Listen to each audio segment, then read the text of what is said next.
Hello à tous, c'est Maxilo MTV. On se retrouve aujourd'hui pour une nouvelle vidéo et on va débriefer le Classico à froid, très à froid. Il y avait plusieurs choses à analyser, plusieurs choses à redire, plusieurs comportements à décrypter, notamment sur le comportement des Parisiens. Voilà, aujourd'hui on change de cadre. Voilà, je tourne au boulot. Voilà, je suis chauffeur de bus. Donc voilà, il y aura des vidéos un peu dans le bus, un peu dehors, voilà. On changera de cadre. Il y aura aussi des vidéos tournées alors avec l'ordinateur que j'ai, mais dans la gaming room. Mais j'essaie de l'arranger au mieux. Je vous le dis tout de suite, c'est sur le thème One Piece, donc bleu, foncé et rouge. Voilà. Pour l'intérieur de la gaming room, mais j'ai 2-3 trucs à ranger pour que ça fasse un minimum présentable. On revient tout de suite sur le match avec un OM qui, sur les 25 premières minutes, a bouffé le PSG. Dans l'intensité, dans l'agressivité, dans le pressing, dans les ressorties de balles, dans les occasions, dans tout. Dans tous les compartiments du jeu, dans les 25-30 premières minutes, l'OM a dominé, a marqué dès la 9e minute de jeu par Marquinhos contre son camp finalement. Après recours, la LFP a estimé que c'était un CSC de Marquinhos. Ce qui, à image réelle, sur le moment, c'est ce que je me dis, moi, que c'est un but de Marquinhos. Mais bon, c'est grâce au travail de Naïef Aguerd euh, qui, euh, qui marque ce but. Par la suite, ça a été un peu plus compliqué dans les ressorties de balles notamment, avec même déjà Balerdi qui a fait 2-3 erreurs de ressortie de balles, qui nous a fait 2-3 frayeurs, mais Balerdi, match de patron, dans les provocations, c'est un classico. J'ai vu certains Parisiens, pas tous, hein, grande minorité, mais certains Parisiens être outrés du comportement de Balerdi, de Wea, non, de, je sais plus, Pavard aussi peut-être, ouais, Pavard, enfin surtout de Balerdi, Hochberg, voilà. Mais Kvaratskhelia a passé son temps au sol, avec des simulations plus flagrantes les unes que les autres. À noter, un fait important, De Zerbi prend rouge, mais je pense qu'il pète un cap parce qu'il y a un nombre, il y a un nombre de cartons jaunes non distribués par monsieur l'arbitre aux Parisiens. Je crois que les Parisiens, ils avaient la carte immunité carton jaune. Hakimi doit prendre jaune plus d'une fois. Kvaratskhelia aussi. Gonzalo Ramos sur Balerdi quand il laisse traîner la semelle. On dit que c'est involontaire, mais il le fait exprès hein, pour que Balerdi s'écroule. Je suis désolé, c'est jaune. Là, en l'occurrence, il n'y a même pas eu faute, mais voilà. L'arbitre a été très gentil avec les Parisiens. Euh, on a ultra dominé pendant on va dire les 30 premières minutes. Après, ça a été un peu plus. Voilà, c'était une bataille de milieu de terrain. Pas trop d'occasions côté PSG. Un légèrement mieux du PSG, côté PSG, sur la fin de première mi-temps. Mais globalement, inoffensif et voilà. Pas de grosses frayeurs. Une deuxième mi-temps où l'OM a toujours pressé. L'OM a toujours été a toujours mis de l'intensité, mais c'était plus dur dans la ressortie de balles.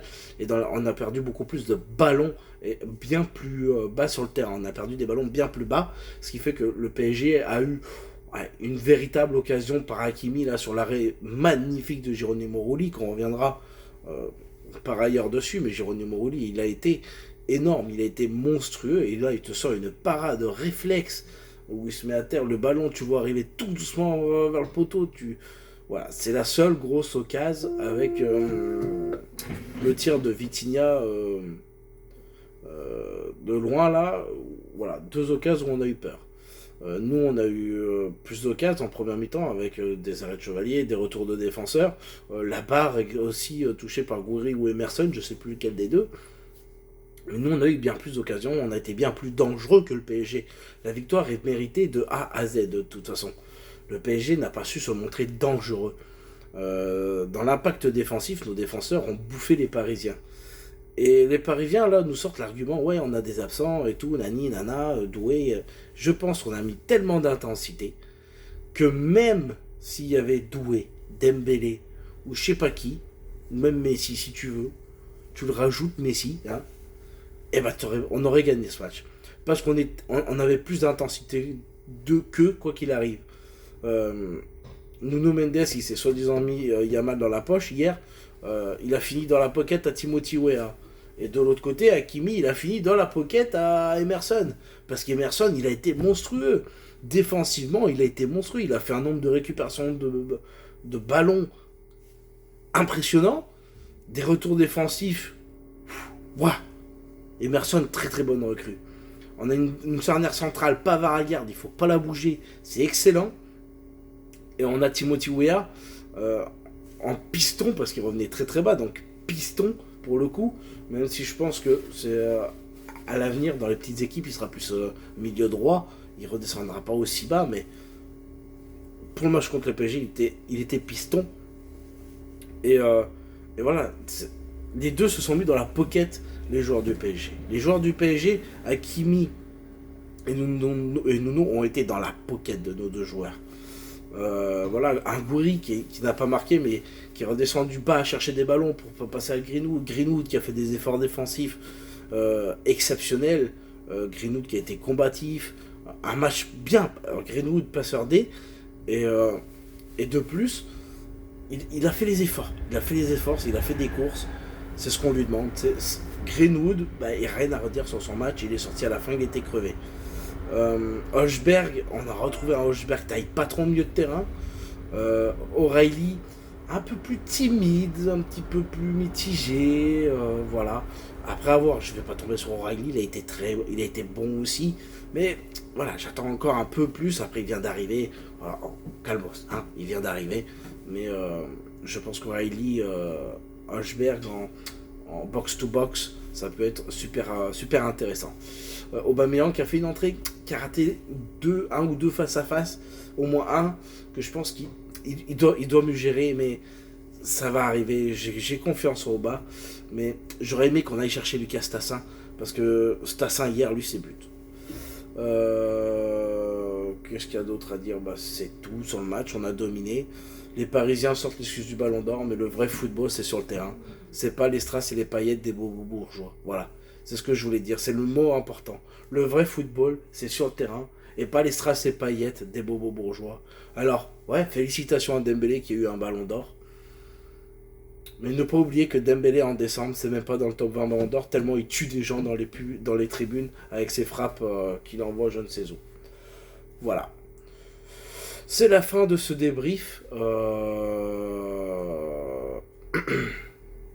Très content. Après 14 ans d'attente, on a gagné. Je pense qu'on peut regagner d'autres classicos. Et je pense qu'on tient quelque chose. Maintenant, il faudra bien sûr confirmer contre Strasbourg dès vendredi. Et c'est pour ça que le match devait se jouer lundi et non pas mardi et non pas mercredi. Parce que voilà, il y a le match de vendredi. Et donc l'OM a fait jouer ses droits et a totalement raison. On va faire un top flop. J'ai pas de flop. Et le top, je vais mettre Højbjerg, Balerdi, Højbjerg, Emerson pour ce retour exceptionnel et Timothy Weah. Voilà. Même si dans la globalité tout le monde est un top, c'est pour ça que je mettrai pas de flop. Un peu plus de doute et de pessimisme, on va dire, sur Matt O'Reilly, mais il mérite pas d'être dans les flops pour autant. Voilà. C'est tout, on se retrouve dans la semaine pour l'avant-match contre Strasbourg. Allez l'OM, et surtout faites-nous plaisir vendredi. On veut la victoire. Allez l'OM.